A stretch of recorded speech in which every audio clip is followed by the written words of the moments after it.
World on edge when the smoke becomes a signal. Are we nearing World War III? Wars don't always begin with declarations. Sometimes they begin with patterns. From Taiwan to Ukraine, from Kashmir to Gaza.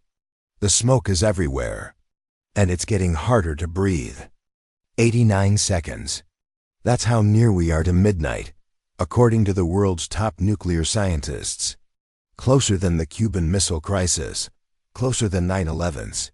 And it's not just nukes anymore. It's cyber, AI, sanctions, signals. Tensions flare, again, in Kashmir. This time, missiles were involved. Both nations are nuclear-armed. And both have leaders eager to prove a point. One mistake, one misfire, is all it takes. The war in Ukraine is not winding down, it's expanding. And now NATO assets are in the crosshairs. Behind the curtain, Russia arms its allies from Tehran to Pyongyang. It's no longer a question of if, but when. Satellite intel shows simulated invasion drills. Taiwan's airspace is no longer theirs. And the Pacific? It's getting crowded. 4 nations, 1 mutual interest. Shift the balance. Break the West. Russia, China, Iran, North Korea.